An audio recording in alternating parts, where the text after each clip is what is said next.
All right, pledge allegiance.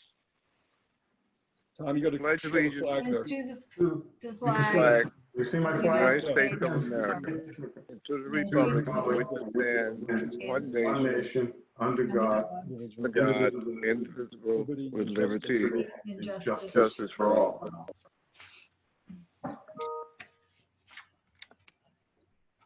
Tom, you have anything to put on the agenda? Or are you all set? No, I'm all set.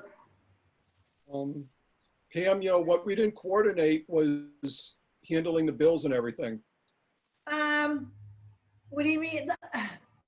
Well, normally Gordon would have the I list can or do something it. like that. Yeah, but, Okay. yeah, but, We can do it. I can read them too. I mean, Okay, yeah, they good. got 'em right there in front of them, so they got them. Okay. they're right on the agenda, right? Right. Mhm. Yes. You want me to do it, Troy, or do you want to do it? What do you want? You can take the lead. Alrighty, we should approve the agenda first, right? Yep. Yep. I move we approve the agenda for June 9, 2020. Yeah, and Tom, Second. the only thing we need to do, we're going to need to talk about the Council on Aging roof project. The plans came in today, Okay, so I need to update the board about that. all right, so you're gonna add that to the agenda. Okay, All right, thanks. so I'll move the amended agenda. Second. All in favor? Aye. Aye. All right. I move to affirm approval of the following warrants and commitments. Withholding warrant number 106 for $139,640.31. Vendor warrant number 107 for $101,508.14. Ambulance commitment from 5/18/20 to 5/24/20 for $59,602.55. Ambulance commitment from 5/25/20 to 5/31/20 for $5,799.61. I'll second those. All in favor? Aye. Aye. I move to affirm approval of the following bill. Michael C. Gilman Esquire for $671. Second. All in favor? Aye. Aye. I move to approve the following warrants and commitment. Payroll warrant number 108 for $401,917.64. School warrant number 109 for $294,699.23. Vendor warrant number 110 for $69,512.93. Vendor warrant number 111 for $129,372.75. Mobile home park fee number 6 for $5,160. I'll second those. All in favor? Aye. Aye. I move to approve payment of the following selectmen bills dated June 9, 2020. Harry B. Harding and Son, printing of the warrants, $3,046.40. I think is that Relics? DBA? It's Relax. It's like, you could just say LexisNexis. It's for the law books. Okay, yeah, I saw it afterwards, DBA, LexisNexis. Law books for $70. South Shore Resource Advocacy Center contract for fiscal year 2020 for $3,500. Attorney Lawrence P. Mayo, PC, legal for May, $2,043.75. I'll second those. All in favor? Aye. Aye. Got one more. Yeah, I just turned the page. I move to approve payment of the following selectmen bills dated June 9, 2020. Brooks and Durensis PC, legal May for $600. Second. All in favor? Aye.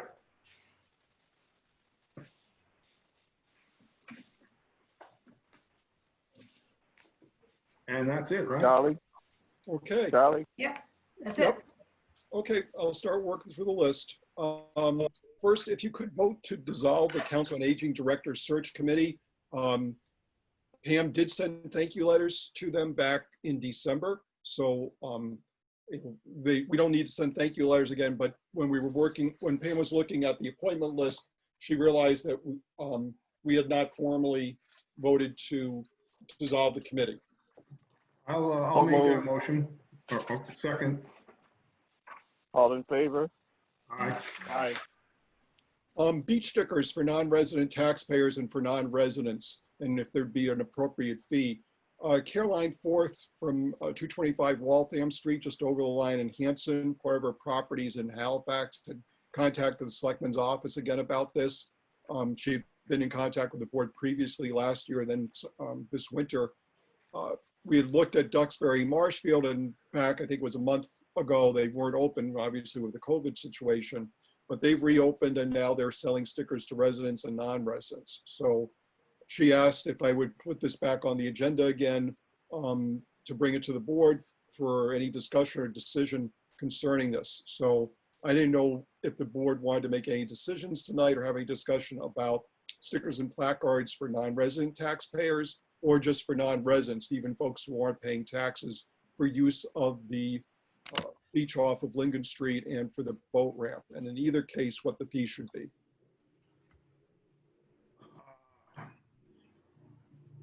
Well, I'm in favor of heading out the thing, but the thing is, what will we charge for something like that and how will we police it?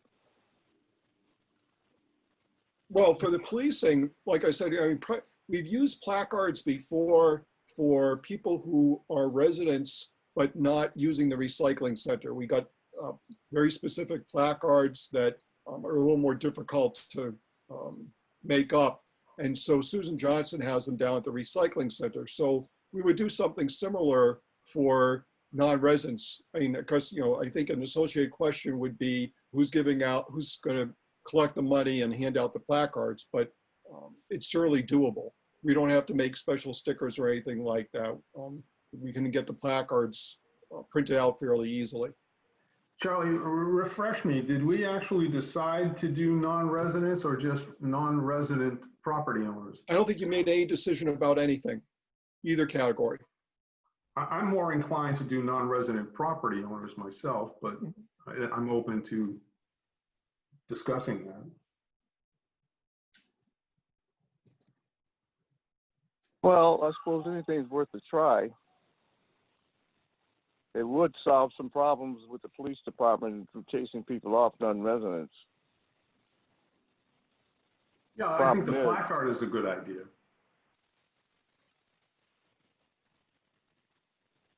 So if the board wanted to, someone could make a motion to vote to approve a placard system for non-resident taxpayers who wish to use Lincoln Street Beach and the boat ramp, and then set an appropriate fee such as $25.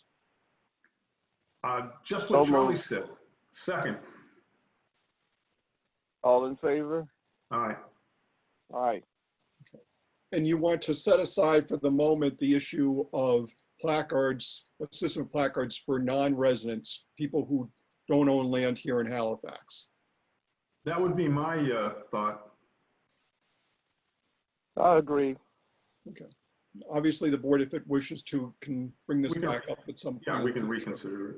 Yeah. Just on the Aldana Road parcels, we did get the deed for the transfer of the county's interest in a couple of days ago. It's signed by the county. If the board would approve, sign the deed during this meeting, and then the board can come in individually and sign the deed. And then the next thing would be I would get a check cut for the $75,000 to send back with the deed information. So I don't know if the board wants to do something with that tonight. That we would be doing that before we have commitment from the state to purchase the property in total, correct?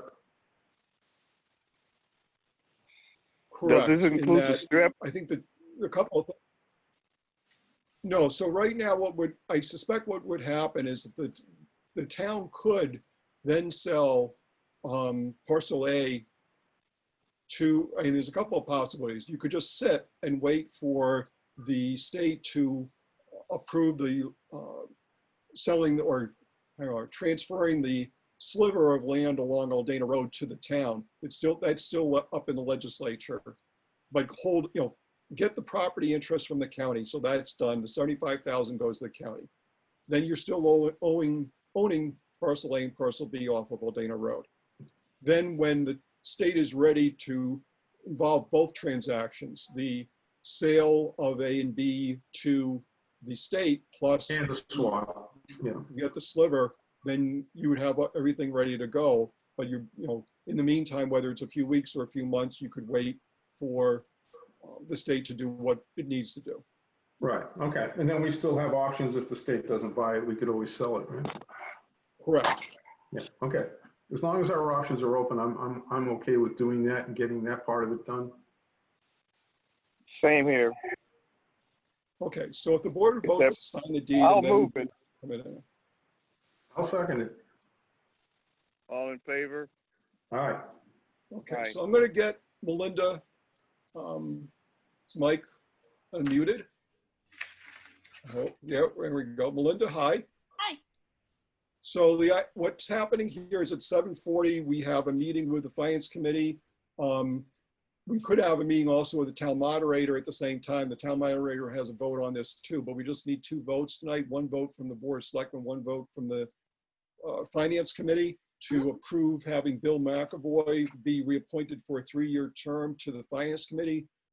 Bill has graciously agreed to stay on the Finance Committee for a few months until we finish the fiscal year 21 budget process. His intention, however, is to resign once that budget process is complete, because given his work commitments and such, he doesn't feel he's going to be able to provide adequate coverage for the Finance Committee. And we'll obviously have to do the normal press releases and such to hope.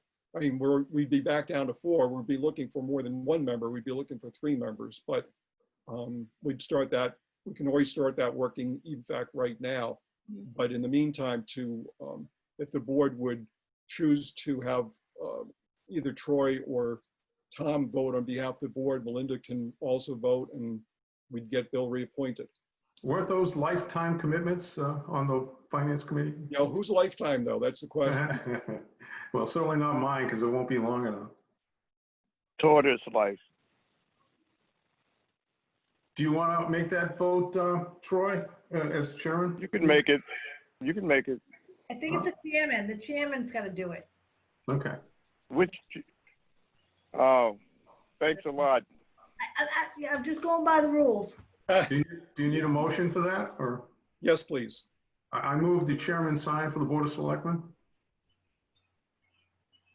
All in favor? All right. Aye. Linda, you want to make a motion to reappoint Bill?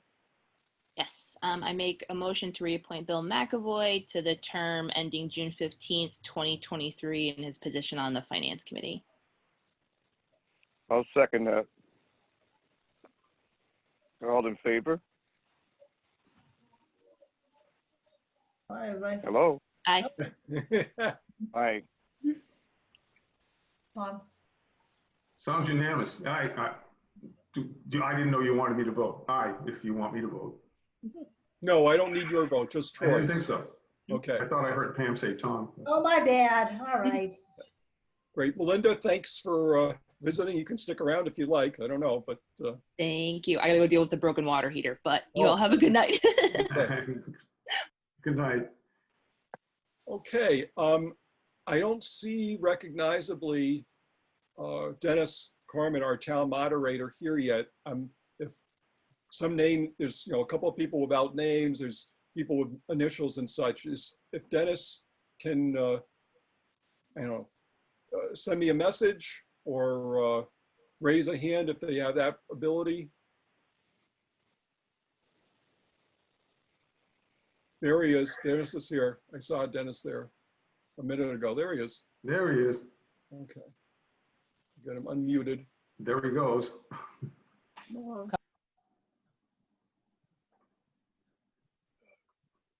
There we go. Dennis, Yes, sir. hi. Hi, how are you? Welcome to the virtual world. It's the real world. The new Right real now, world, yes. yes. So All right.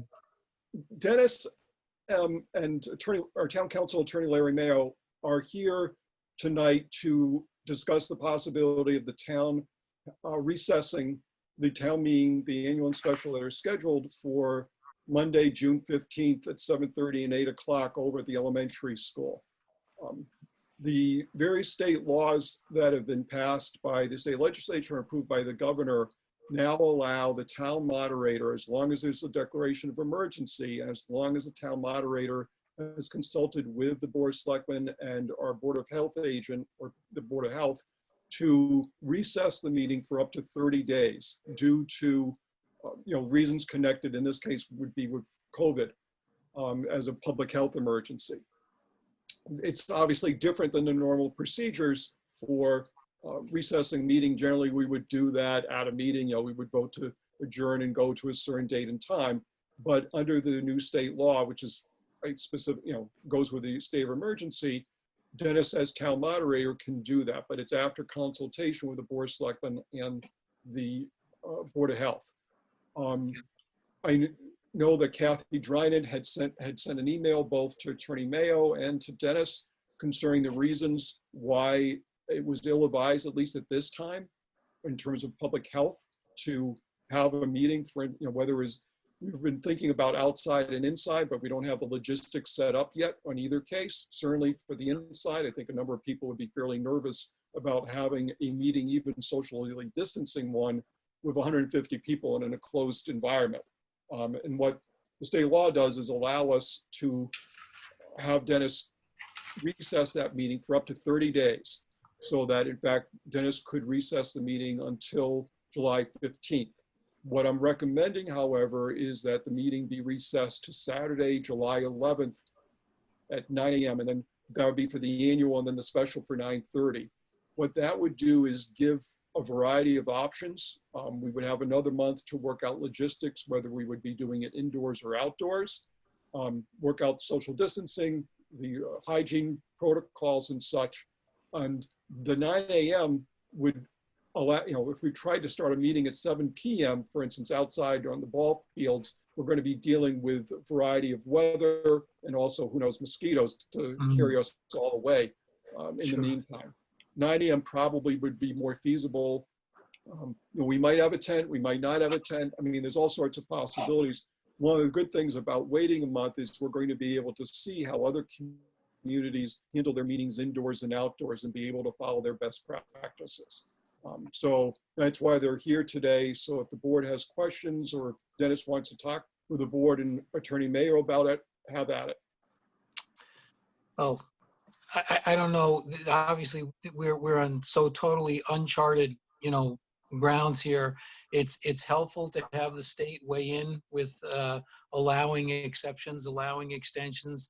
I think the two things that I'd be surprised if there's much disagreement with this, but people's safety and well-being is of paramount interest and concern to us and should be. And then two, the issue of wanting to maximize people's ability to participate in town government, in the budgeting process, and the idea of decisions that are going to impact the town. And I think even for those people who aren't as worried about the health issues, for me, the people who are concerned and are anxious might be reluctant to even come, no matter how many precautions are put out. So I'm an advocate, especially after hearing from our health agent, that the delay makes sense to me. I think there are certainly a number of logistic things that are addressed in the law in terms of how you move forward with a budget, how you move forward with certain planning and permits. But I just, from my perspective, and I'll be interested to know what the selectmen think, I think what Charlie laid out as a possible course of action makes sense to me.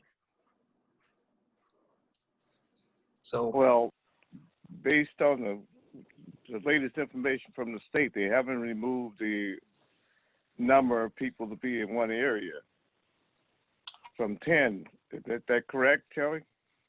Correct. Town meetings are actually exempt from the gatherings of 10, but I think just in terms of prudence, the issue of whether it is sensible, even despite the exemption for legislative bodies like town meetings, to meet with more than 10 people, even if we did meet, that we would be wanting to follow all the protocols and procedures to ensure the safety of the people who are attending the meeting.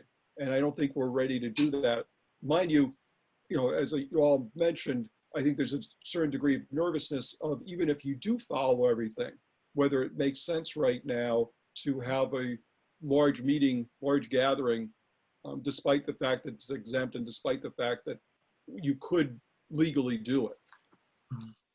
In addition to all the safety concerns, we're still not ready fiscally to make a whole lot of decisions. We don't know what our aid package is going to be.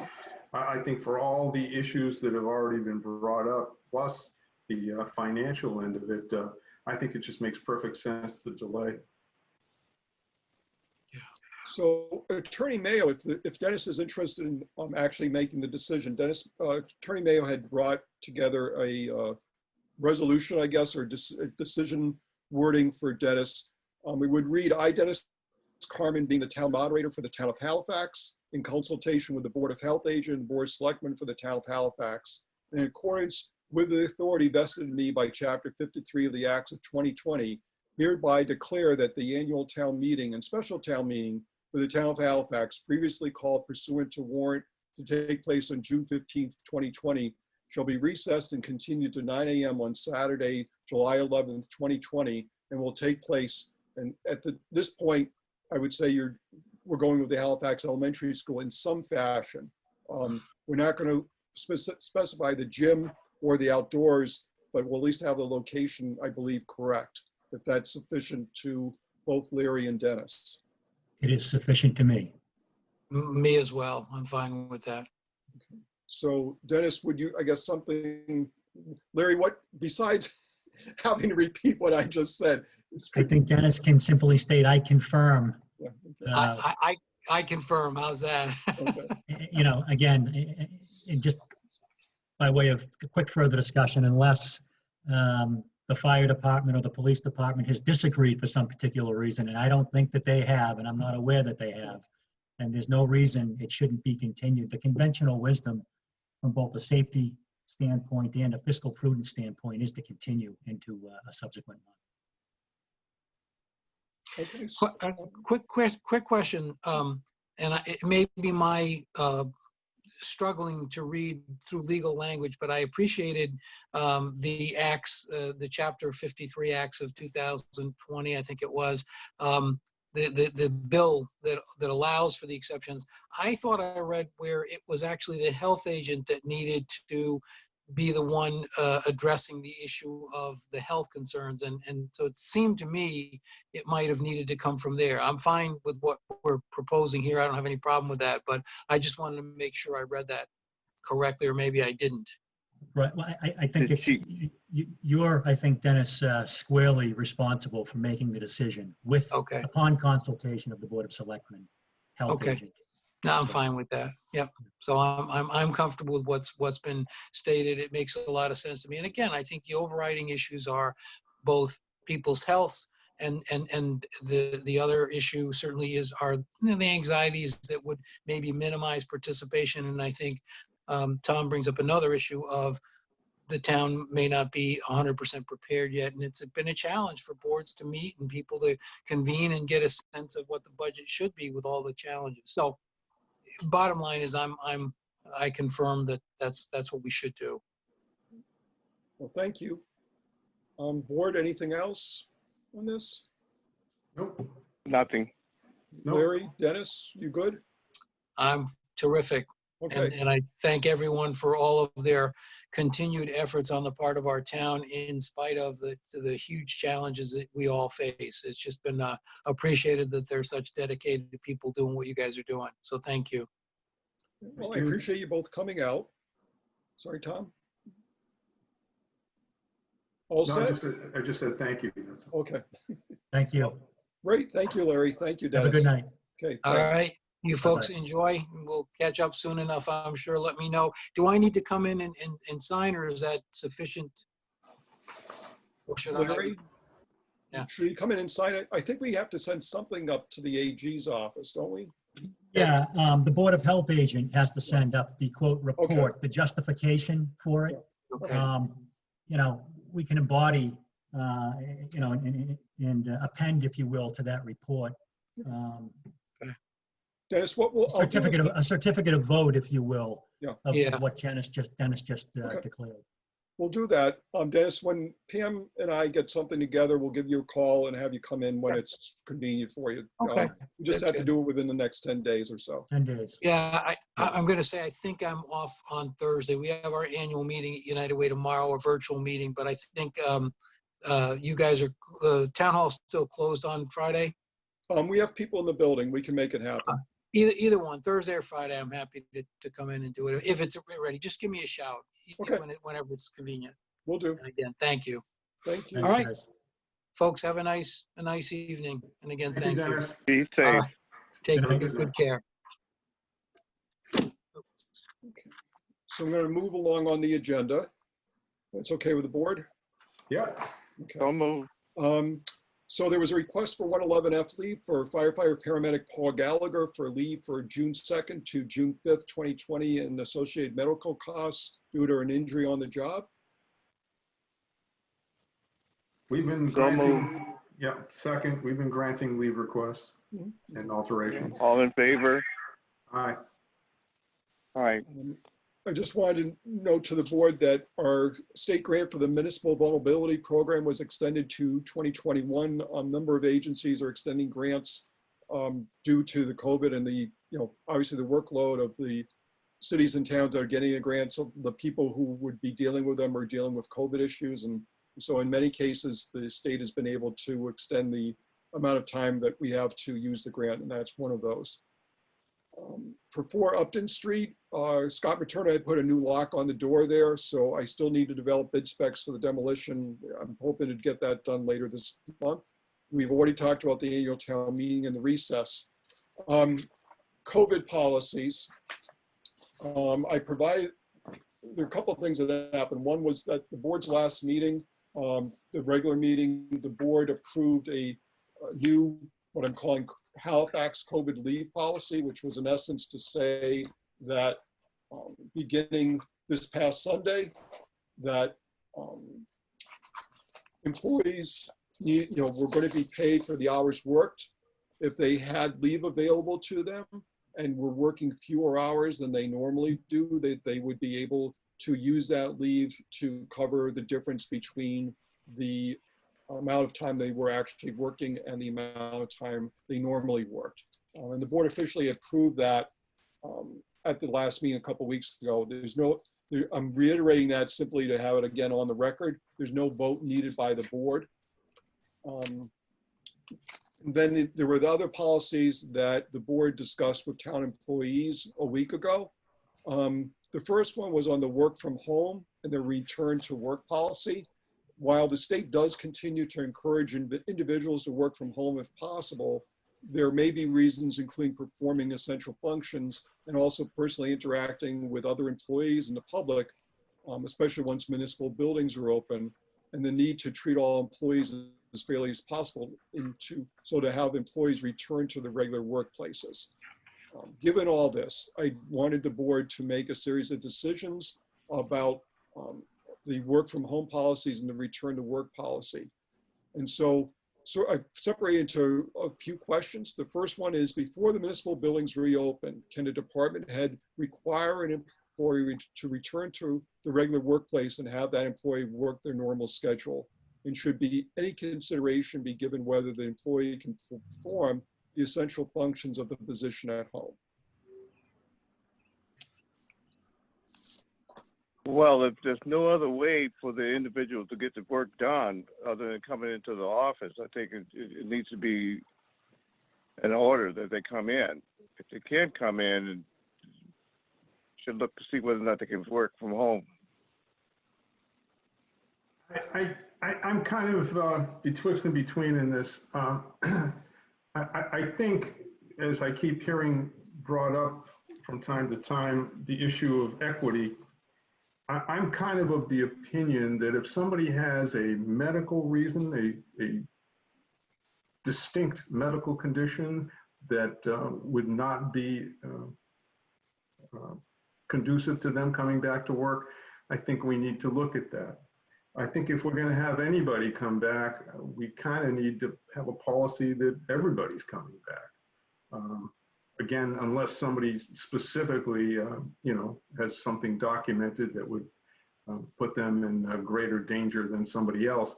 And then we have to make some decisions about whether that person, if that should happen, would actually be able to work from home and what they could provide from home. This is a little bit tricky. Charlie, do you have any thoughts on this? Well, I think, you were talking about equity. I think there's always been a certain tension involved in having some people be able to work from home and some people not. I think it's worked out very well during these 3 months while we've had the building closed, in that, especially at the beginning, with the state government saying, we really do want people to work from home. And 2, that we didn't have any infrastructure in place. We had no supplies or anything else on the immediate basis to have people at home. I mean, we had the whole idea of the face coverings and hand sanitizer and everything else that we put in during the last few weeks.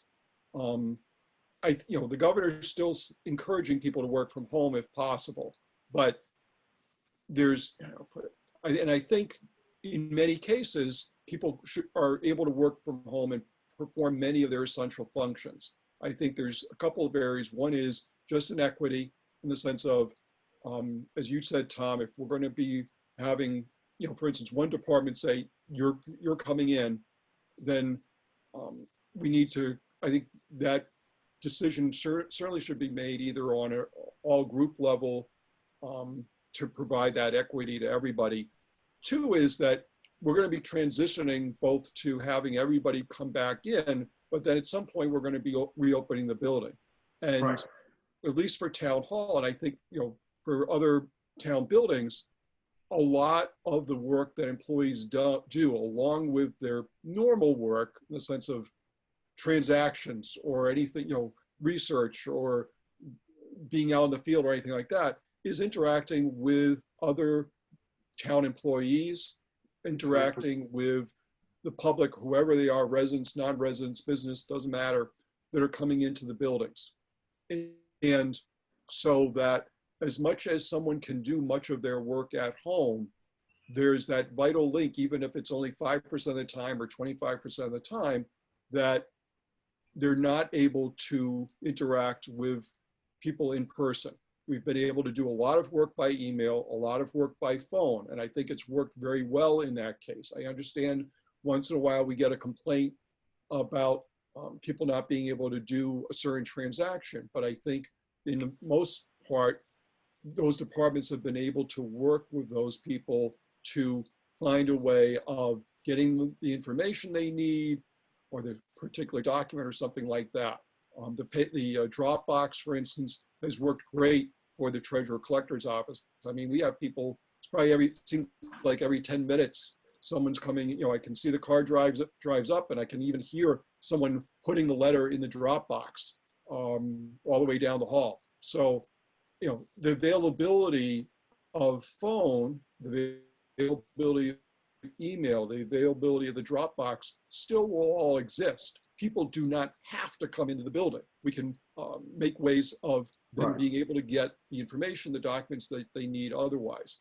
But I think in terms of trying to get back to something resembling normal, aside from the medical issues that Tom mentioned, and we've got a few, and I think that, we'll get to that question in a minute in terms of what documentation the board would require so that we'd have a paper trail to say, yes, person X has a medical condition certified by their doctor that contraindicates them from returning to work at this time, and that person can perform their essential functions on, at home or at another location other than town hall. Because if they can't perform the essential functions at home and they can't come to work, we're sort of in a catch-22. We're going to have to figure out what we're going to do. But up to now, as far as I know, those people who have had medical conditions who weren't able to come back into the building, have been able to perform their essential functions. So, go ahead, sorry. I was going to say, for purposes of clarity, we're not even talking about a lot of people here. Right. Up until recently, in the assessor's office, we were doing an alternating schedule. And a lot of that work can be done from home. Deed searching, doing commitments for excise tax, the various functions of the assessor's office. But as of yesterday, everybody's back. So for all intents and purposes, most everybody's been working anyway. The collectors and the treasurer people, they've been in pretty much every day. Board of Health has been alternating so that they didn't have two people in the office. But, you know, we're not talking about a huge amount of people in any event. So I think effectively, for all intents and purposes, we can pretty much get everybody back without a whole lot of anxiety. And to your point, Charlie, there are just certain things you have to, when the public can come into the building, and I'm going to assume that at least a fair amount of people are going to come into the building, it is that personal interaction that actually completes the request.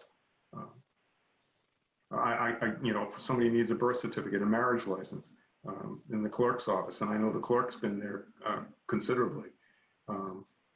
So, you know, we're not talking about a lot of people. I don't think it's going to affect too many people in any event.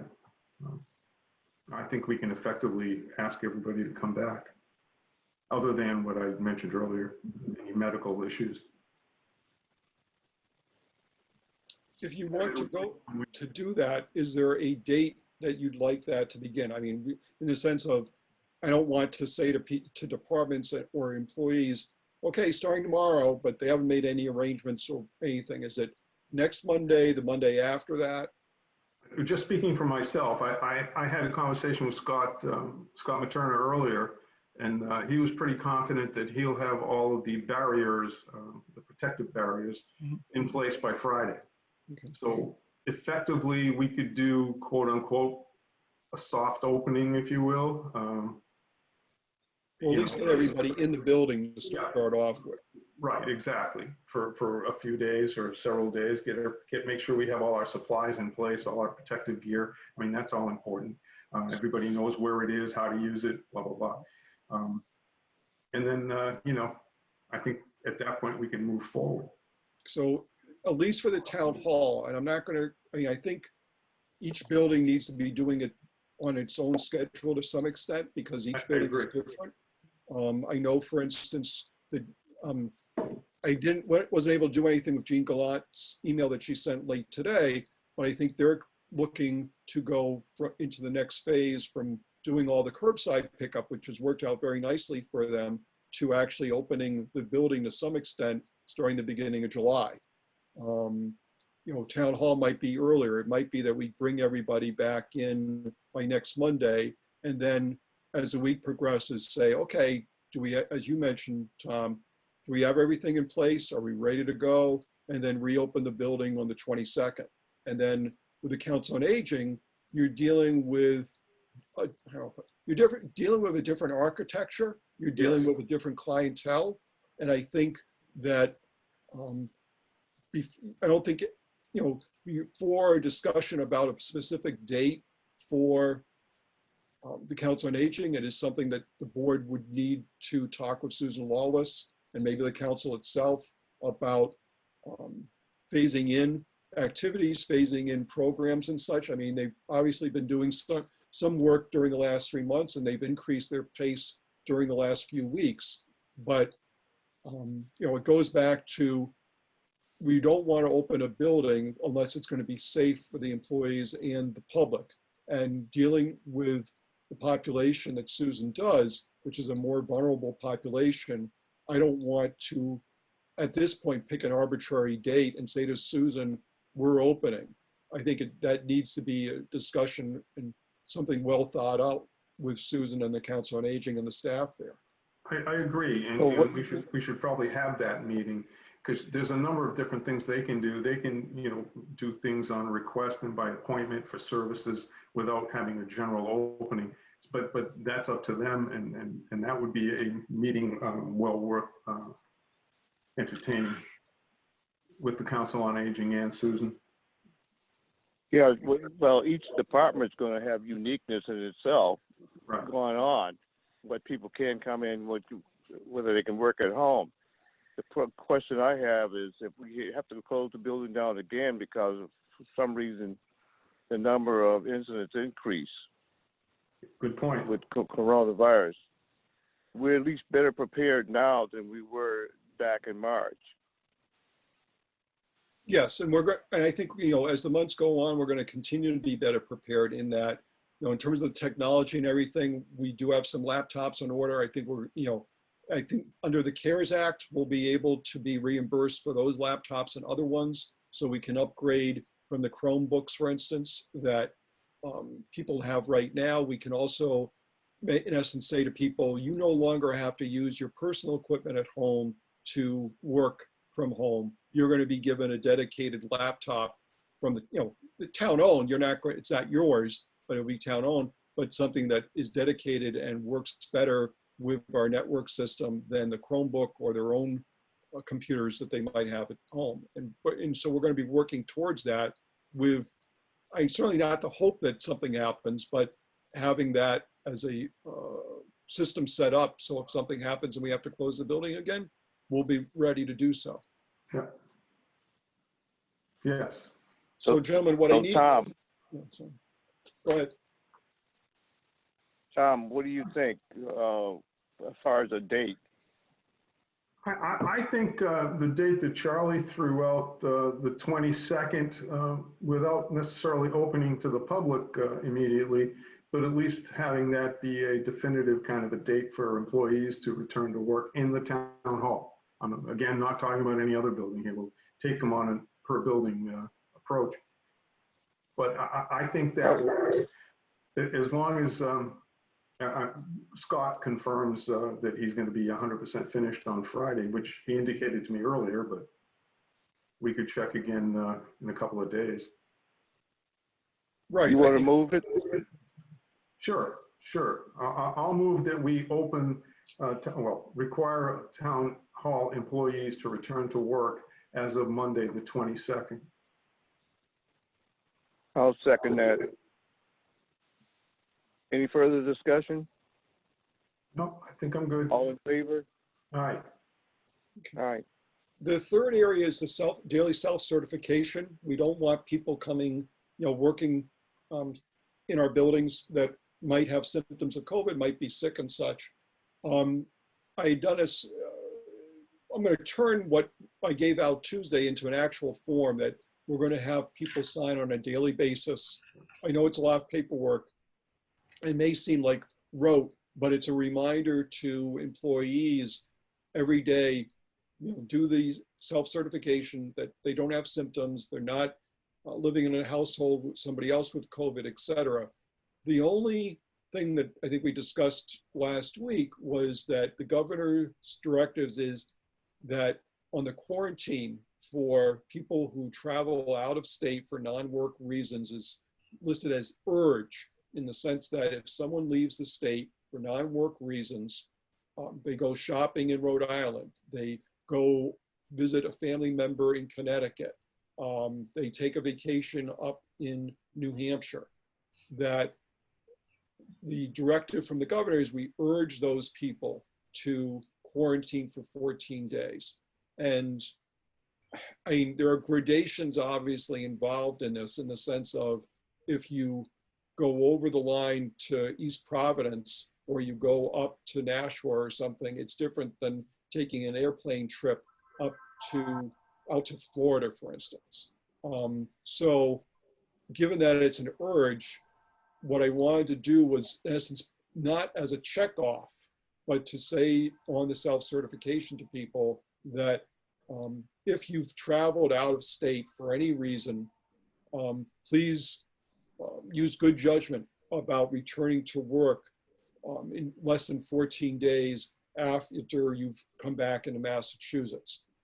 Because I know we've got people, when you all talked to employees last week, people were pointing out, in terms of Massachusetts, we're nearby fairly easily, day trips, heck, just, go out for dinner in nearby states. And so the question came up, if Joe or Mary goes over the line, meaning the town line, or not the town line, but the state line, are we saying to them suddenly, okay, you need to stay home for 14 days? And what I'm hoping for is people use good judgment. If they're taking a plane trip, please stay home for the 14 days. If you're going to just over the line to Portsmouth, for instance, okay, please use judgment about this. Look at what the situation is in New Hampshire, look at what it is in Connecticut, and figure out whether it's good for you to return to work, and maybe whether that trip was necessary in the first place, and people should, think about that ahead of time. But it's a weird situation in that the state policy is simply, instead of a directive, is a recommendation. So I didn't know where the board wanted to go with something like that.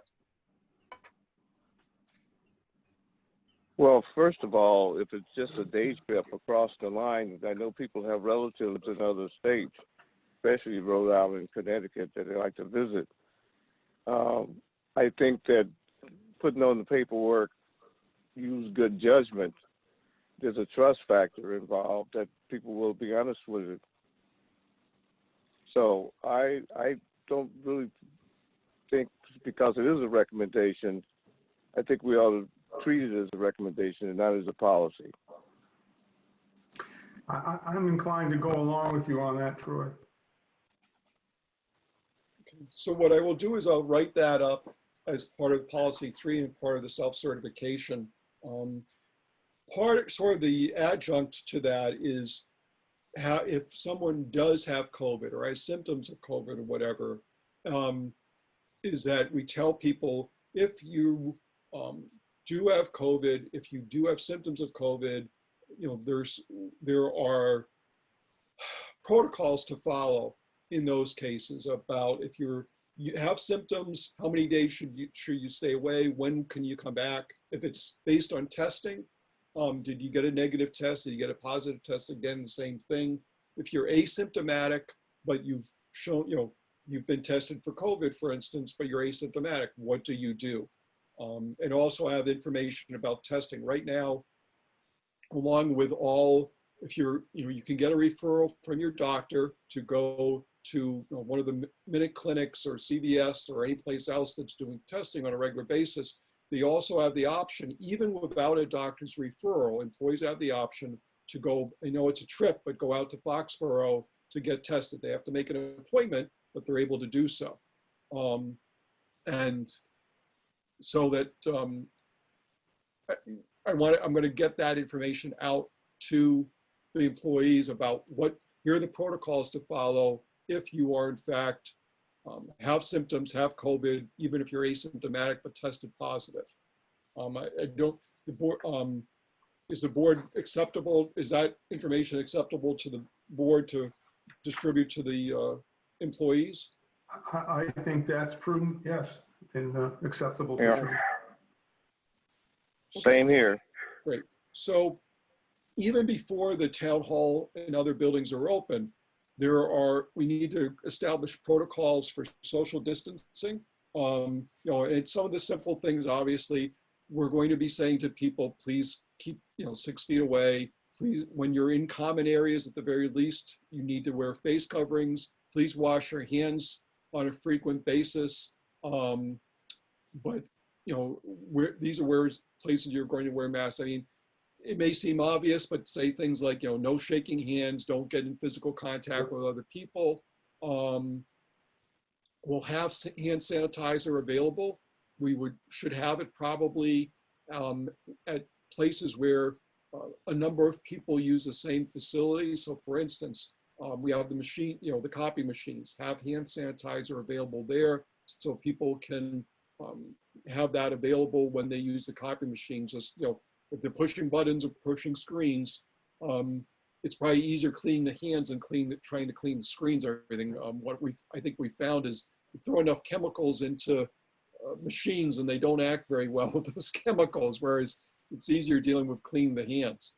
And upon exchange of documents with residents too, that's a big right. thing. When exchanging documents and pens, Mm-hmm.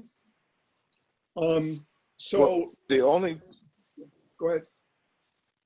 The only thing that I have is that part of the policy is that they wear masks when they're in the hallway, when they leave their station. If their offices, if they're 6 feet apart, maybe it can be a little bit more lenient, but Good point. always, because of the narrowness of them, they should wear 'em.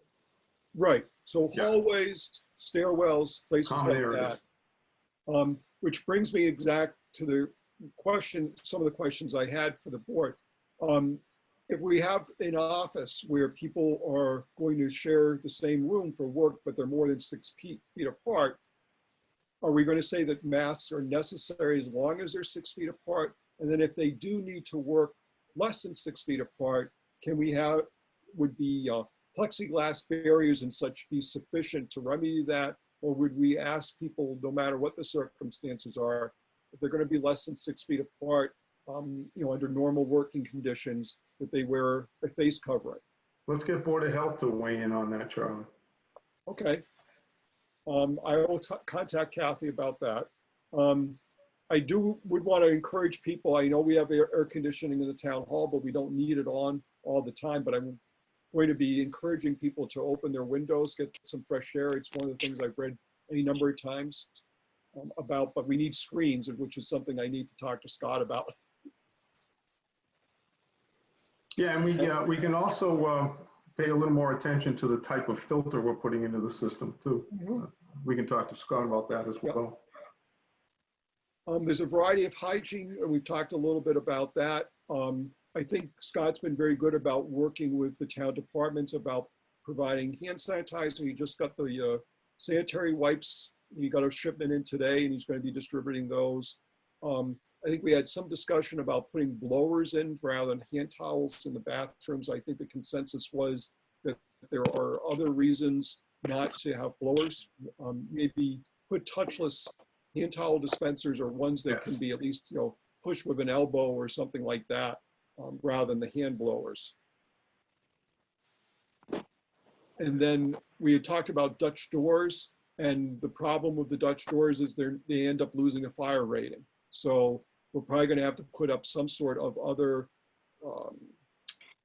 sort of psychological barriers, I know that Kathy Dryden mentioned bungee cords as an example, just to say to people, no, you really shouldn't go beyond the bungee cord, along with any plexiglass that might be in the doorways and such. I think Scott has some new ideas on that. He probably touch base with you about. Okay.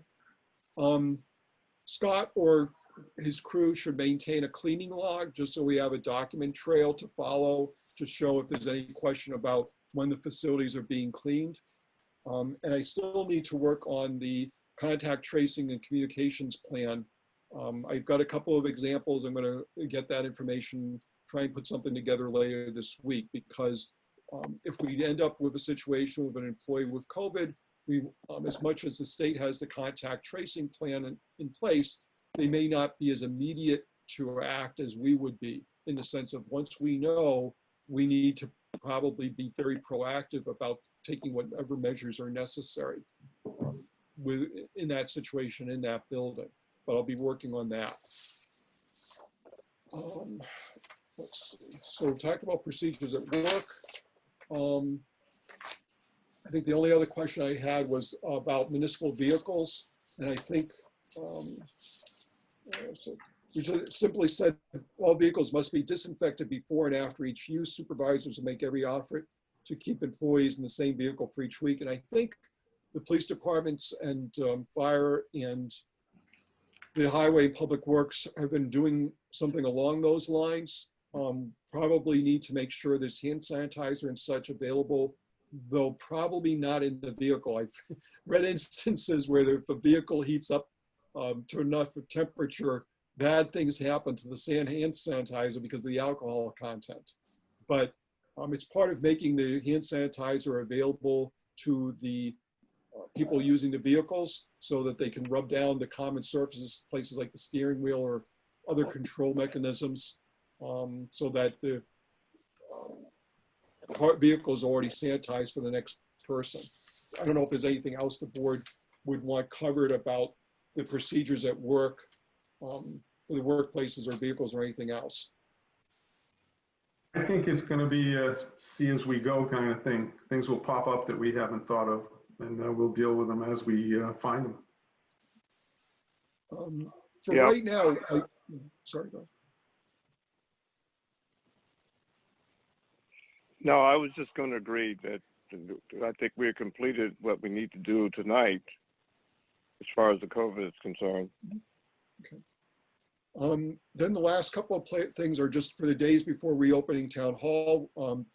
We need to have policies in place about non-employees coming into the building. I think, employees should be given some notification before this occurs, simply that we have people who want to make sure that their protocols are being followed and that they're aware of who's in the building, and that those people are following the same protocols. I don't know whether non-employees should be going to the restrooms to wash their hands once they've entered the building before they go to somebody's office and such. I don't know whether we should be logging people in. Eventually we're going to open the building and we're not going to be doing a log or anything. We don't have the facilities, the capabilities of doing that, so that if we have 50 or 100 people coming in the building given a day, there's not going to be one central place that's going to be keeping that information. But I don't know if the board has any reason or interest in trying to do that while we still have the building closed, or whether, for instance, simply saying to people, non-employees, here, you need to do the first couple of things. One is tell us you're coming, and whether they wash their hands. Steve Hayward wrote that he does have the questionnaire every morning for the guys, which would be similar to what we're doing. And he asked about some of it. They do a self-temperature check. I didn't know whether the board wanted to do that. The challenge for us is, unlike the highway department or police and fire, there are no shifts per se, in the sense of not all, there's not everybody shows up, gets in line, and everybody's temperature is checked.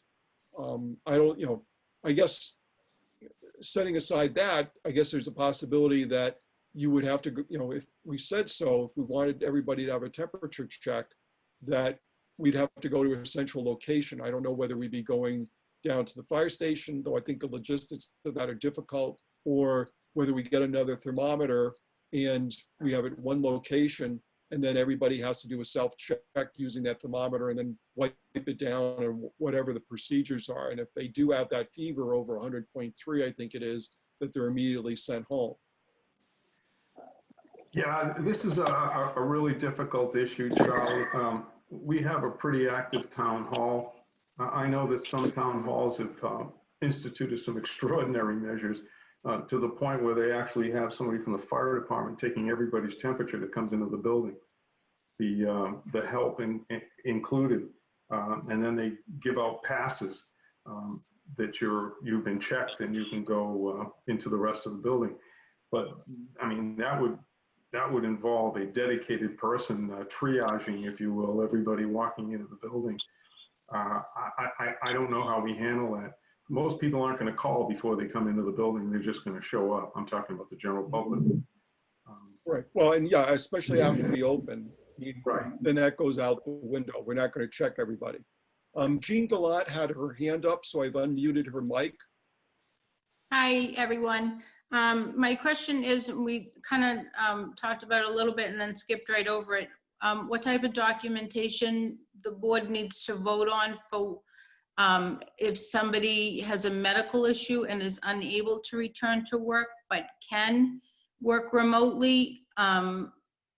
Are you going to require a doctor's note to say that, submitted to the board? I think that needs to be a vote, right? We were talking about that, and the board needs to vote on what you want. Yeah, Jean, the board could vote that if it's up to Okay. them. I think that's probably what we ought to do. I mean, that's what I consider documentation. Okay. Awesome. So if you Doesn't want to say follow what up- kind of doctor though, does it? No, I'm serious. No, good point. A medical practitioner. I don't know. How do you want to word that? Well, I mean, it's up to the board, but I would think a primary care physician would be sufficient enough with a start date and with an end date. Yeah, pretty much everybody has a PCP, so that would be appropriate, I think. Right. I would move that we require the doctor's certified doctor's note stating why an individual could not come back into the building. I'll second that. I think that's a reasonable thing. All in favor? All right. Aye. And on the temperature scan, Susan Lawless pointed out, and I guess she works with her employees, and they do certify, and that's going to be part of the self-certification every day, that they've not had a fever of 100.3 or higher in the last 48 hours. And that would be part of the self-certification that everybody would sign every day.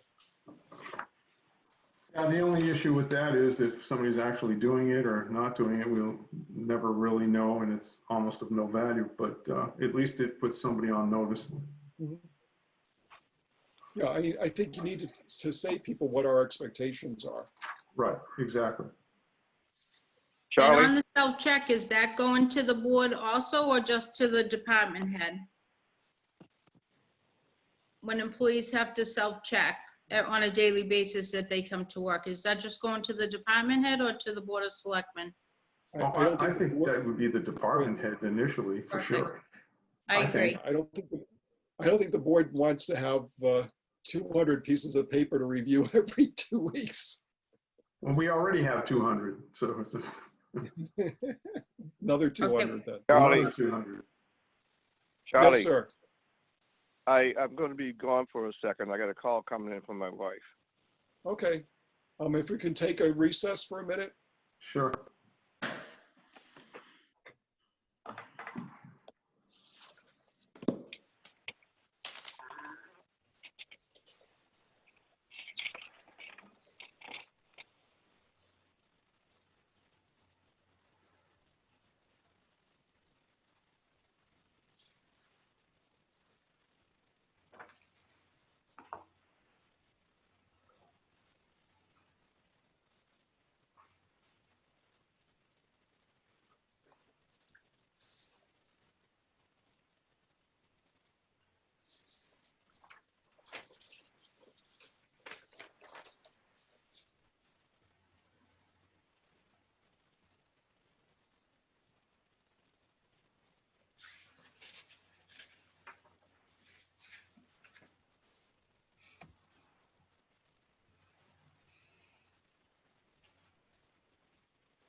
I'm back.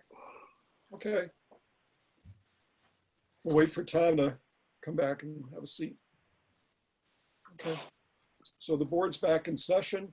The last on the policy is, and we've done a fair amount of work already tonight on that, is in connection with reopening the building. I think you're giving, you've tentatively thought about reopening on June 22nd, but so we'll get that information out to employees. And as we get closer to that date, we'll give them either, yes, that's when we're opening, or the board can pick another date to do that. We're working with everybody about their supplies and materials and equipment that they need to reopen. We're not going to, I think, given, at least for town hall, I don't think we have the ability to monitor the number of non-employees there. We're going to have signage up at the building that, just as we're asking people who work for the town to self-certify, we'll have signage up at the front of the building that, and I understand people aren't going to read it, but we're going to do what we can to say to people, just like for the employees, you need to self-certify. If you've had any of these symptoms, if you meet any of these criteria, please don't come in the building. We're happy to help you out by email. We're happy to help you out by phone. But please don't come in the building and make anybody else sick. We're not going to be doing it by appointment only. It sounds basically once we open the doors, we're going to be opening the doors. Then there's the question of if we have people who are unwilling to wear face coverings and or follow the social distancing protocols. I understand for a number of people, there may be a medical condition that prevents them from wearing a face covering. I understand for some people, it's a philosophical or political statement. And they certainly have the right to hold those views. But I also certainly on the second group feel that to the health safety of the employees and anybody else in the building is more important than a political statement, and that someone who's not willing for whatever reason to wear a face covering, for instance, we can go, we can set up a picnic table up by near the front, the parking lot door. We can have people go out and meet with those people. So provide, fresh air, open air, more than 6 feet of distance, and still provide the services if we need to do something other than via email or via phone. But I don't know, and the same is true of social distancing. If someone refuses to social distance, we're going to need to have a plan in place on how to deal with those people. And I didn't know what the direction the board would like to go on those issues. That's a very sensitive one. Yeah. I mean, that's why I'm dumping it on YouTube. Yeah.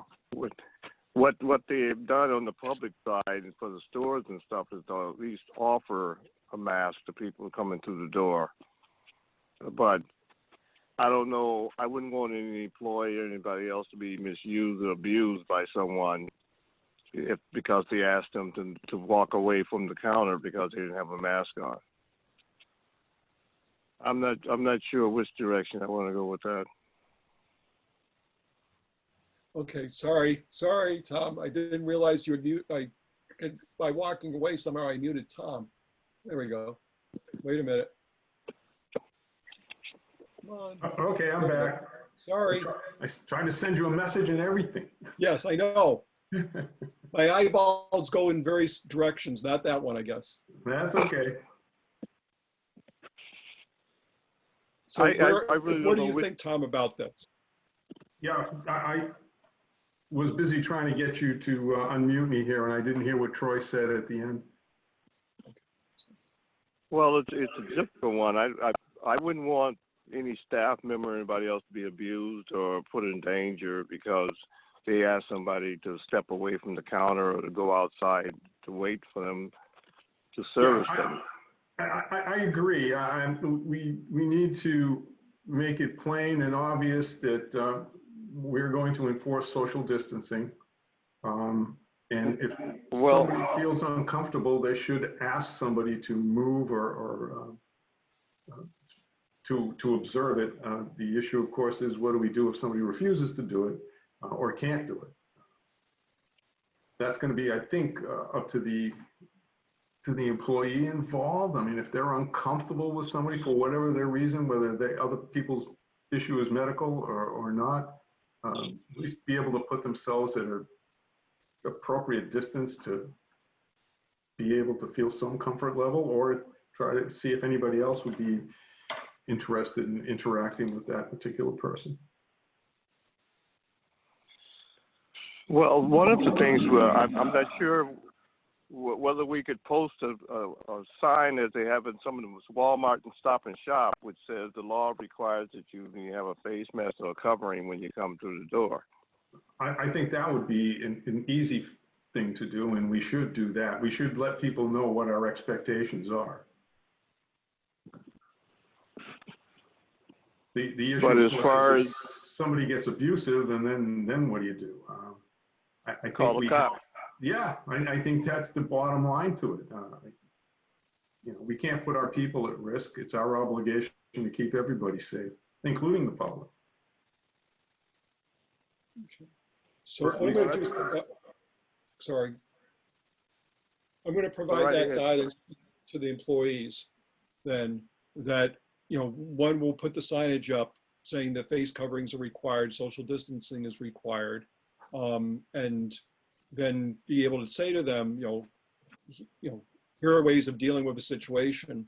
Ultimately, our hope is we don't involve the police department if they've got other business to do, but talk with the chief and make sure that he understands that there may be calls from the town hall concerning this subject. We're not, that's not going to be the first step. Obviously, as you all mentioned, there are other ways we can provide masks. We have some, the paper masks are available at town hall for immediate use. We can have our employees step away far enough so they feel comfortable. But if we can't work something out with that visitor to the town hall, then we've got another step, another card to play in our hand. Well, one other thing that we could do is also to put down if you do not have a face mask and want to wear it, we've already got the telephone numbers listed for the different departments where they can call. Yeah, I mean, we want to give them as many options as possible, but we also, I want employees to know that we do have a protocol in place so that they're not throwing up their hands and saying, well, what am I supposed to do now? No one told me what I can do. And I want to give them, here are the steps you can follow. If this doesn't work, try this. If this doesn't work, try that. And ultimately, we get down to calling somebody else in. Yeah, absolutely. Okay. I don't know if there are other COVID issues that the board, in terms of the reopening of town hall, that the board wanted to discuss tonight. I had a fairly comprehensive list. But I don't know if there's anything else. I mean, there are other things connected with COVID I'm going to talk with, but they're not so much about the buildings and such. I think we've covered it. Go ahead, Troy. No, I was about to say the same thing. I think we've covered everything at this point in time. Scott and his crew, as far as sanitizing the building, are they still going to do that once a week or twice a week or whatever? I think we're doing it today, as a matter of fact. Pardon? They were sanitizing today. They were fogging today. Yeah, but I think they've been doing it once a week on Tuesday. I think the question is going to be, do we want them to be doing it more often? And Tuesday's worked out because we get 2 work days, it's sanitized. We get another 2 work days. Friday, it's a much lesser load, and then we have the weekend. So if we're going to do it, for instance, twice a week, I would want to talk to Scott and figure out, do we do it Monday and Wednesday, Monday and Thursday? So, and it's going to depend on his capabilities and his crew's capabilities. But it's something that you're right that we should be talking to Scott about. And product availability. I think there's some issues surrounding that too. Okay. On the other COVID related stuff, just an update on Fieldstone Farms and Mudfest. Mudfest is not occurring this month. I had seen Bob Bergstrom had posted on the Mudfest Facebook page that they were not going to hold the event this June. I think they're hoping to hold their other event in November. So there's, that's where that is.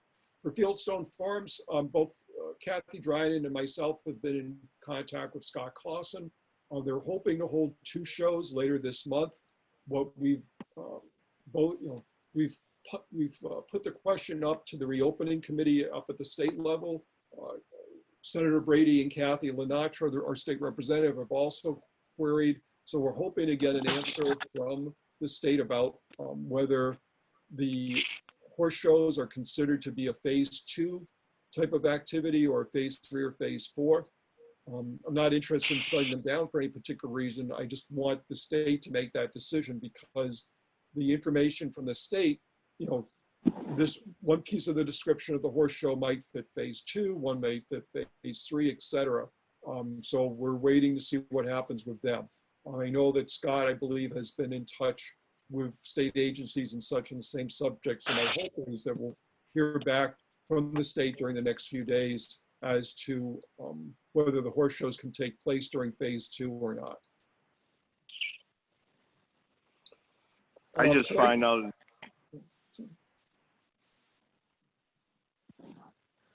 Okay, so on playgrounds, under phase 2, playgrounds can be opened, and what we've done is officially open the Hops Playground. I did put up temporary signage, and I'll put up more permanent signage. It's open. but we're not going to accept any liability for any injury or illness that's caused by using hops. The reason is that given the state guidelines for opening playgrounds, we're just not capable of sanitizing the surfaces, monitoring the number of people there, ensuring that everybody wears a face covering, as maintains social distancing and everything. We just don't have the people to do anything of that nature. And we'll list in the signage what protocols people should follow, but that's really the most we can do. And the decision was made to do it this way simply because I think we were going to find it extremely difficult keeping it closed, especially where the state was allowing it to be open. And so we've opened it in the sense of unlocking the gates and such to, I guess, prevent the arguments from occurring and let one hopes the adults make good decisions involving their children or grandchildren or themselves before having them go to the playground. I think there's a risk involved in all this, but it was offset by having continued arguments about whether the playground should be open or not. So we went with making sure it was open. And I don't know if the board has any other questions or concerns about that. I just hope. Go ahead, Tom. No, go ahead, Troy. It's good. I hope that we do have reasonable adults on the playground, and they try to limit the contact between their kids and the other kids as much as possible. Because our kids they'll wipe their nose and shake hands with you. Yeah. I agree with you, Troy. It really comes down to responsible adults, and we have to hope that that's the case. And to Charlie's point earlier, once the state said you can open them, boy, that there'd be a tremendous amount of heat. Upheaval. Yeah, exactly. Especially in a time when so many other things aren't available to parents for kids. But all we can do is, try to encourage them to do it correctly and safely. And I think that's about it. I'm going to move on to the next subject, which is the 1/12 budget. Earlier tonight, the town moderator recessed the town meeting from June 15th to July 11th. Legally, unless we have a budget in place by July 1st, we normally wouldn't be able to operate. Under these conditions, the state is allowed what's called a 1/12 budget, in that cities and towns can submit a spending plan for July and then, I guess, for subsequent months until an actual town meeting is held and a budget is approved.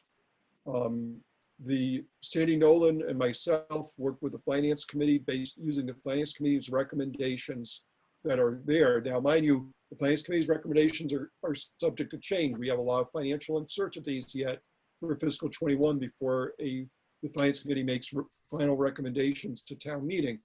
But in the meantime, based on the budget projections we had, Finance Committee did make a series of recommendations about Article 4, the operating budget. What then happened is that Sandy and I worked with department heads to develop that 1/12 budget. We asked for information about spending patterns from the departments. We worked out a budget, which I submitted to the board. There's one amendment. The police department, Shavs had sent in information to me a few hours ago, and I also provided a separate sheet to the board selectmen providing that information, which I would plan, if the board approves it, to incorporate into the 1/12 budget submission to the state. Just so our studio audience is aware, a 1/12 budget does not mean 1/12 of the money can be spent each month. In many cases, a department will need to spend more than 1/12 of the amount budgeted in July. So the extreme case, for instance, is the Plymouth County retirement system. We make our assessment payment, 100% of it, in the first week of July, which is something on the order of $1.1 or $1.2 million. Other departments, they have various fees, licensing programs, and such, all are paid at the beginning of the fiscal year. And so as part of that spending plan, you'll see some departments, especially in the expense line items, that it looks a little lopsided in that the amount set aside for July is more than the amount set aside for other months. But that's the normal spending plan for those departments. And so what would be approved by the board would be the information I presented to it, plus the amendment from the police department. And then Sandy and I and other town officials would work to submit it later this week up to the state government, the Department of Revenue Division of Local Services for approval. So if the board is willing, if someone would make a motion to approve on those lines in the second and then so vote, that would be helpful. I'd be happy to move. Go ahead. Tom, go right ahead. Okay, I was just going to say I'd be, well, maybe not happy, but I would move the approval of the 1/12 budget as outlined. I'll second that. And one other thing, Charlie, we need to get you a bigger printer. Yes. Well, yeah, I understand what you're saying. That was microscopic. Yeah. So was All in there a favor? vote? Yeah, okay. Aye. Aye. On another COVID-related issue, it's not as important in Halifax as it is in many other communities, but the state obviously has allowed restaurants to have outside dining in terms of providing in-person service. There are a couple of aspects to that. The first one is the alcohol licenses. ABCC has approved a very quick and easy way of amending licenses to allow expansion of the premises. So for outside seating, if we had sidewalks or parking lots or whatever that were going to be used. We have not had anybody approach the Board of Selectmen to make that change, but we have forms available and such in case any of the restaurants that have alcohol licenses want to be able to amend their license on a temporary basis to do so. Also, under the state guidelines, at least there's the governor back on June 1st, in essence, one of his directives was to say there was a moratorium in terms of zoning issues regarding the expansion of restaurants to the outside. Normally in Halifax, an expansion to the outside would require a site plan and special permit. The way I read the governor's directive is that at least for this period, whether it's like 5 or 6 months, we would not have to go through that process. Simply permitting would go through the Board of Health and the building inspector without need to do site plan and special permitting. I guess there's a question at the state level of whether the governor's directive is legal. However, my understanding is there's also legislation up to the governor that would do the equivalent. So, but again, while I think we had one restaurant informally approach the Board of Health and the building inspector about moving some services outside, I don't think anybody has actually formally gone to them and said, what do I need to do? What forms do I need or anything? But we have some examples from other communities on the South Shore of what we could do, and we'll follow using those forms. And I've been, staying in touch with both Rob and Kathy about that. Any questions about restaurants and opening out to the outside? As long as they also address whatever safety concerns that may be, and that's going to be site dependent. Right. I just feel uncomfortable saying that you can have an outside step in there in the middle of the parking lot. Yeah, well, that's kind of what I was getting at with safety concerns. I mean, if they're going to be allowed, we have to have some thought, or somebody has to be looking at some safety issues. Right, and I think in that case, Rob would be working with them and saying, okay, how are you going to prevent vehicles from driving into the tables?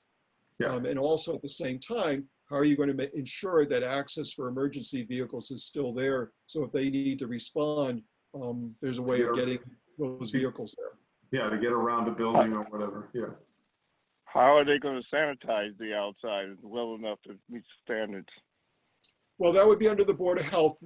There's a whole series of policies and procedures that the state had approved as part of the outdoor dining, so that the individual restaurants would have to follow them. Kathy has that information also, and we would make, if the restaurants didn't know about them, we would make sure they would be provided that. All this is still, would still need to be approved by the Board of Health and the building inspector. It's not simply they go out and do it.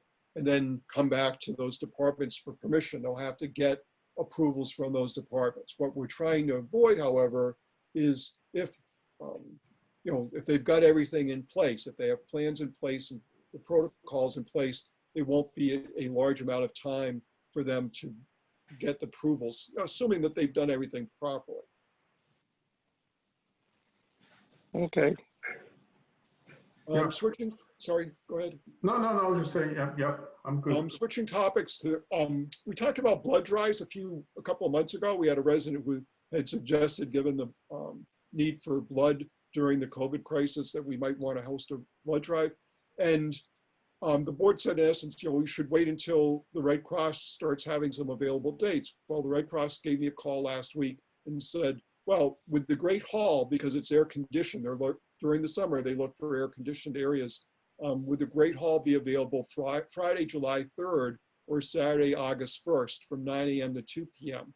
And that obviously any approval, we would need to work with Scott and the town hall staff on, though that would be less needed if we were doing it on a Saturday. We would obviously not open generally on Saturday, and we wouldn't have problems with a number of people coming in the building, though I suspect we might be open in general 5 days a week anyway by that point. But I didn't know what the board's thoughts about having a blood drive there in the Great Hall for one of those 2 days. It's hard to be community responsible and say no. I long for the days of the bloodmobiles where you could do them outside.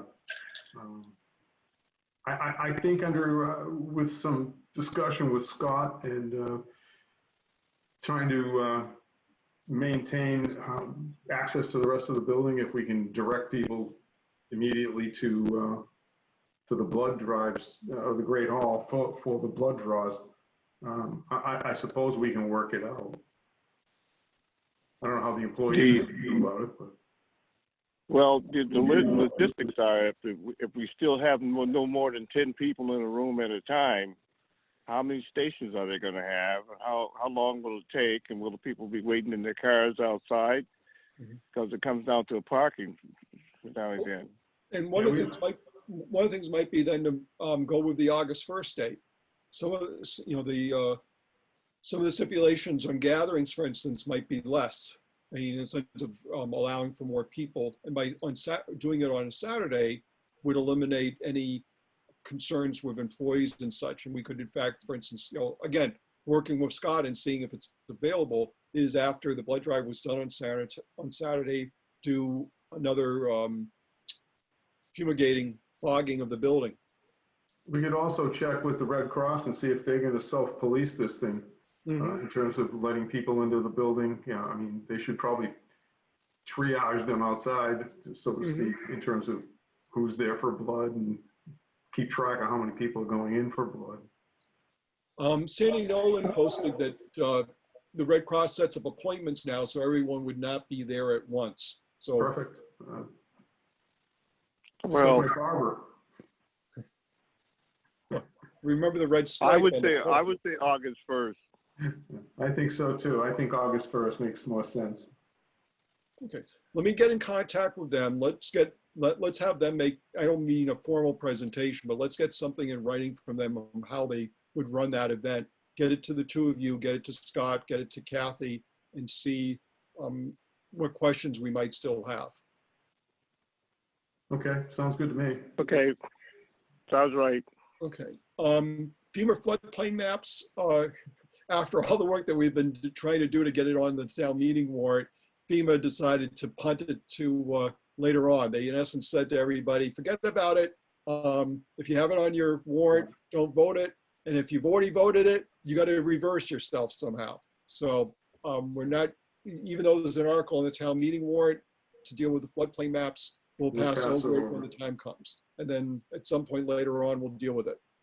Yeah, bottom line is they didn't even change them for Plymouth County, but that's another story.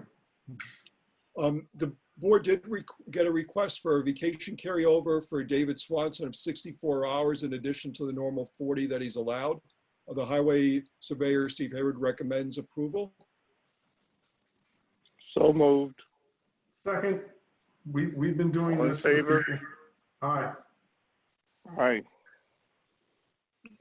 On Silver Lake and Halifax Elementary School, we had various town officials meet with the elementary school committee last night, and I know some have met with the Silver Lake, and Silver Lake's having another meeting maybe this week. But the elementary school continues to work on the budget. They're trying to stay within the fiscal 20 amount that was appropriated, because they're looking at the expectations of state aid and such, and thinking that I think they think that's going to be a more realistic number. But all of that's in flux. I know that there was a fair amount of discussion, and they were looking at various tiers of cuts and teacher-student ratios and things like that. The same is true at Silver Lake. They went with one budget a few days ago. They may be going with another budget this week. So we'll see how all that plays out in connection with our own budget. Let's see. We had gotten notice from the planning board that while Amanda Monti had appealed the denial of public records that the planning board had not provided earlier, the planning board now has provided the documents that went up, I think, Monday or today. They notified all parties, so unless there's another issue, I believe everybody's satisfied with the work that was done by the planning board in response to the records request. I know this is a weird order. Now I go to the water department. There's a request for split non-consecutive bereavement days for David Hathaway. Usually the bereavement is issued on a consecutive day basis, and given the COVID situation, you're having situations where maybe a burial is happening on one day and a memorial service may happen a few months from now. And therefore I recommend approval of the split of the bereavement leave. So moved. Second. All in favor? Aye. Aye. Both abandoned vehicles issues, I haven't made any progress. We've been working on other things. Country Club Estates, Chapter 40B project, the peer review's been completed, in the sense of the first draft of it's been completed. The hearing's now scheduled for June 17th with the ZBA. I will contact Bert Gator, find out how much of a hearing they're planning on doing. We're still in phase 2. We're still at the no more gatherings of less than 10. So they could not have a hearing that's open physically. So I'm not sure if the ZBA was going to try and do it via Zoom, or they were going to try and, again, postpone the hearing and hold it, let's say, in July or August. So I'll check with him and give the board an update.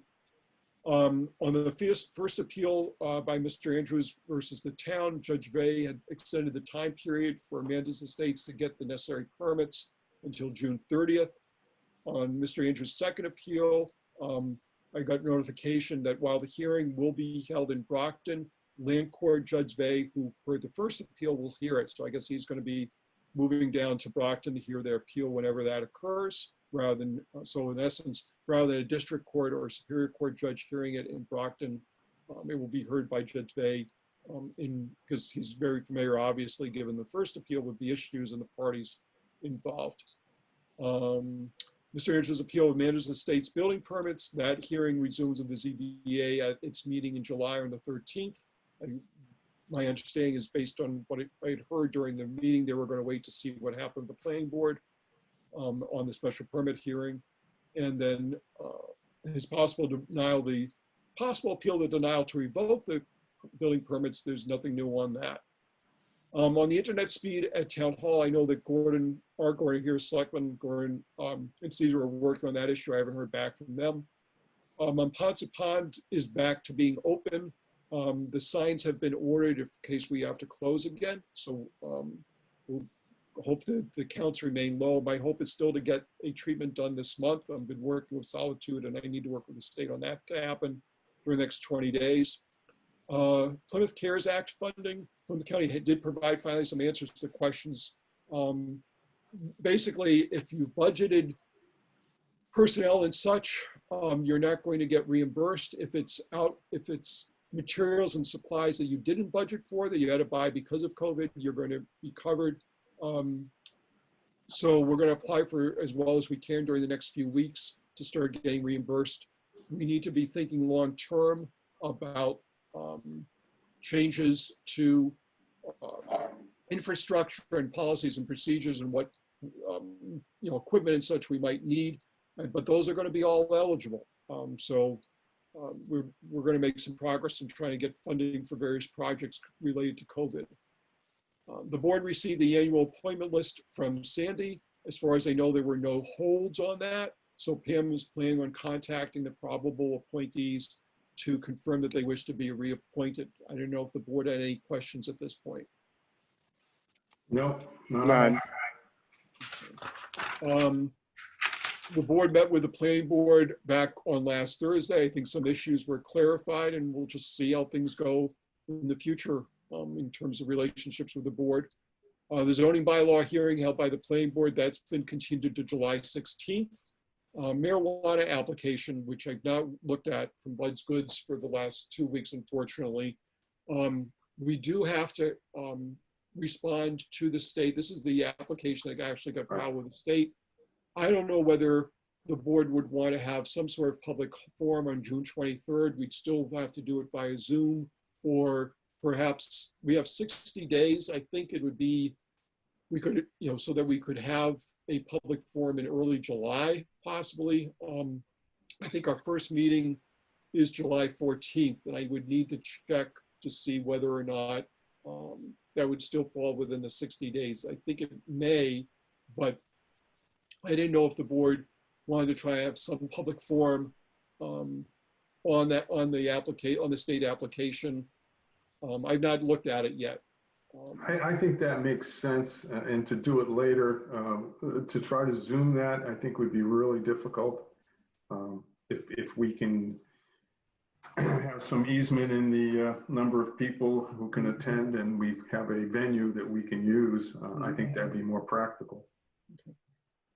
Troy? I'm torn because I want to get this project, if it's going to benefit the town, on track, but at the same time I want to be able to have public opinions on it. I have to agree that if you want to continue it if we got 60 days from what date? Yeah, and I'll check on that. I think, let's see. I'll find out, and if the 23rd is the last time we can do it, I would schedule it for the 23rd. If we can do it on July 14th or some date in July, then I'll talk with the board and aim for that date. Sounds good. Thank you. Sure. Just various public documents requests. We had one from Ms. Taveras. She requested documents from the planning board concerning 11A Street and Pine Street North Paradise Properties, and the planning board's aware of the request and dealing with that. Planning board also had received a request from Gordon C. Andrews for copies of the minutes, including any drafts of minutes for those dates, and I believe all that information has been sent to Mr. Andrews. We had a request from Ms. Troop for documents on 0 Pine Street North from the Board of Assessors.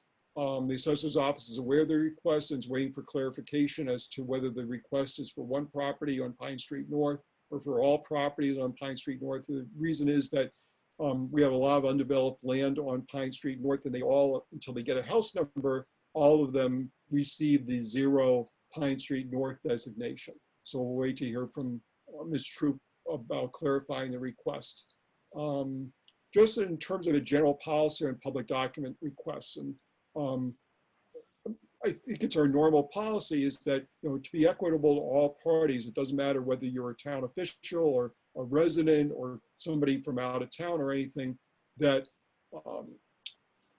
we deal with all those requests in the same way. So if a verbal request is made, if there's any concern about what actually is being requested, then the records access officer for that department has the right to record the request, in essence, write down what we think what that person is asking for, and then take the necessary time to respond to the request.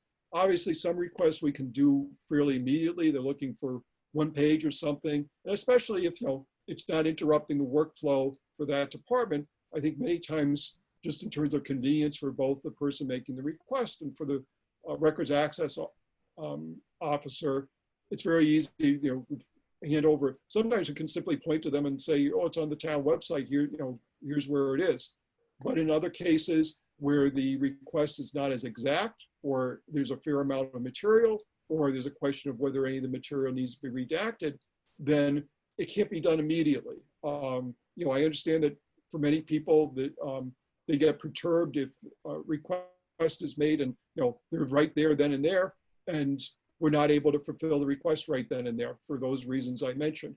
But what we're trying to do is be equitable to everybody in terms of responding to those requests. Certainly, departments should not purposely delay providing the necessary documents, but the length of time to fulfill it, we do have 10 business days, but it's, you know, the length of time it's going to take is going to depend on the nature of the request and such. And then, you know, as I mentioned, you know, redaction and such. And so the policy that I've outlined here, it does help ensure a document trail. If someone's going to challenge the town in the sense of whether we responded to a request, having that information recorded and showing what information was provided to that person helps defend the town, our employees, the records access officer. If there's any dispute between the town and the requester, we'll be able to provide that information to the Secretary of State's office in case that person appeals the whatever record, you know, saying, well, you didn't give me everything you wanted, or you didn't give me anything at all for that matter. That we've got a record of what was requested, when it was requested, when we responded to the request, and what documents were given to them. I'm not asking the board to approve anything. Obviously, if the board feels that the policy should be something else other than that, but I wanted to outline to the board about how record requests are dealt with in Halifax. Obviously, we want to work with everybody, but at the same time, it's one of many different things that town employees do along with their normal work. And we'll integrate those requests with the normal workflow. I didn't know if any of the board members had any questions about that. I'm fine with what you outlined. I don't find anything wrong with what you just stated. Moving on, we got a talent bank form late this afternoon from Adrian Barclay. He's interested in serving on the beautification committee, so they've been sent that form. We got the quarterly under the influence drink data from the state. We had an all clear for 2019 from July to September for 2 quarters, which is wonderful news. Nobody, at least reporting getting drunk at various establishments here in Halifax. There is an ambulance abatement for May 2020 for $72,657.27. So moved. Second. All in favor? Aye. Aye. And then on the Council on Aging roof, I got notified today that Scott had received the plans and specifications. I did send copies of it. We got both electronically and physically, but I sent electronic copies to both Rob and Tom, just given their, not that they have a specific interest in the building, you know, in the Council on Aging, but what I wanted to do was have someone else take a look at them to see if they thought they were complete enough to be able to use them to go out to bid, or if they were missing any parts. In connection with that, it's not the architect that draws up the actual bid documents. And I still have a concern that, you know, Scott has not done this before, as far as I know. You know, I've seen it done obviously with a school project, but not, you know, it's not something I do every day. I don't know whether the board wanted to send a copy of what we received to Vertex and ask them, you know, they had quoted a number of up to $7,500 to provide, to review and then do bid specification, not bid specification, but bid documents. And it's a lot of money, but it's also a fairly significant project. I don't know, you know, I don't know if there's a way of me approaching them and saying, this is what we have. Can you do a quick review and say what else would be needed to be done and how much that would cost, so that they might be able to refine their number. You know, I'd even pay them just for the review, but to say, this is what else we would need to do if you wanted to employ us to do the rest of the work. I think that's a reasonable request, Charlie. And I have a lot of confidence in Vertex. They did a great job for us in all the projects they were involved in. And yeah, at least ask them. It doesn't cost anything to ask. Yeah, I agree. Okay, so I will contact Vertex this week. I'll let Scott know what I'm doing, because we have an interest, in connection with town meeting about going out to bid sooner rather than later, and being able to bring to that town meeting an actual bid in hand. That's my intent, so that we don't run into a situation where we think we have an estimate, go to town meeting, get the money, and then whether it's 2 weeks or 2 months later, say, oops, sorry, wrong number. Been there, And done have to go that. back to town meeting. We've run into that often enough that I don't want to do it again.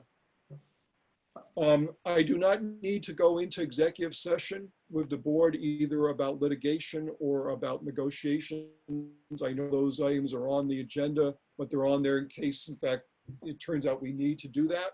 I don't know if Pam has anything else that she needs to bring to the board, or if there's anything else the board needs to discuss tonight. I'm good. Charlie, the executive board meeting for an advisory committee, I need to work with you on the computer to get how to get into that. Okay, we can set that up either, we can set that up on Pam's computer or with Irma's computer. So you can visit the town hall on the 18th and be able to log in. Does the chair want to entertain a Okey-dokey. motion? Does the chair want to entertain a motion to adjourn? Anytime. So moved. I move we adjourn. All in favor? Aye. Aye. Thank you, gentlemen. Thank you, Thanks, everybody, Charlie. for being here. Thanks, everybody. Everybody Bye. participating. Bye.